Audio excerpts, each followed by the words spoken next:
পূর্ব প্রশান্ত মহাসাগরে ছোট একটি নৌকাকে লক্ষ্যবস্তু করে হামলা চালিয়েছে মার্কিন সামরিক বাহিনী।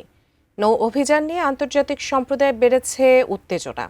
প্রকাশিত ভিডিওতে ধ্বংসের দৃশ্যতে দেখা গেছে, যা নিরাপত্তা ও কূটনৈতিক প্রভাব নিয়ে নতুন প্রশ্ন তুলেছে। বিস্তারিত জানাচ্ছেন মিরাজ হোসাইন। পূর্ব প্রশান্ত মহাসাগরে একটি নৌযানে হামলা চালিয়ে দুজনকে হত্যা করেছে যুক্তরাষ্ট্রের সামরিক বাহিনী। হামলার ঘটনায় নৌযানে থাকা আরও এক ব্যক্তি জীবিত থাকায় তাকে উদ্ধারের উদ্যোগ নেওয়া হয়েছে। এ লক্ষ্যে যুক্তরাষ্ট্রের কোস্টগার্ডকে প্রয়োজনীয় নির্দেশনা দেওয়া হয়েছে।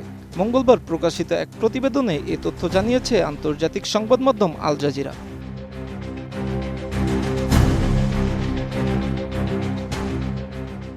লাতিন আমেরিকা ও ক্যারিবীয় অঞ্চলে যুক্তরাষ্ট্রের সামরিক কার্যক্রম তদারককারী ইউএস সাউদার্ন কমান্ড সাউথকম জানায়, সোমবার একটি নৌযানের ওপর লিথাল কাইটানিক স্ট্রাইক পরিচালনা করা হয়েছে। সাউথকমের দাবি নৌকাটি মাদক পাচারের সঙ্গে জড়িত ছিল, যদিও তার পক্ষে কোনো প্রমাণ উপস্থাপন করতে পারেনি দেশটি।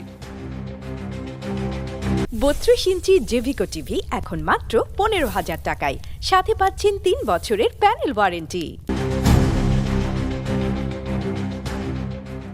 সাউথকমের বিবৃতিতে জানানো হয়, 2 জন মাদক সন্ত্রাসী নিহত হয়েছেন এবং একজন বেঁচে গেছে এই হামলা থেকে।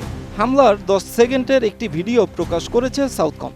এতে দেখা যায় সামরিক বাহিনীর নিশানায় থাকা ছোট একটি মোটর চালিত নৌযান আঘাত হানার পর কয়েক সেকেন্ডের মধ্যেই বিস্ফোরণ ঘটে। বিস্ফোরণের পর নৌকার কিছু অংশ অক্ষত থাকতে দেখা গেলেও সেটির গতি ধীর হয়ে যায়।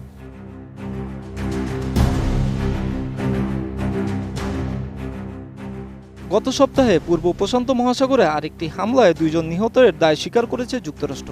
এর ফলে জানুয়ারির শুরুতে ভেনেজুয়েলার রাজধানী কারকাসে রাতের আধারে রক্তক্ষয়ী অভিযানে দেশটির প্রেসিডেন্ট নিকোলাস মাদুরোকে অপহরণের পর থেকে এখন পর্যন্ত নৌযানের ওপর যুক্তরাষ্ট্রের নির্দেশে পরিচালিত হামলার সংখ্যা দাঁড়িয়েছে 3টিতে।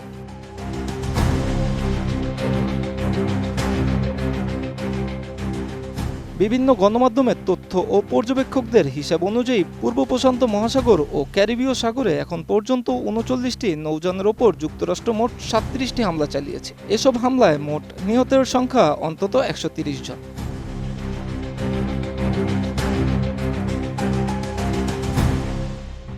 Miraj Hossain, ATN news.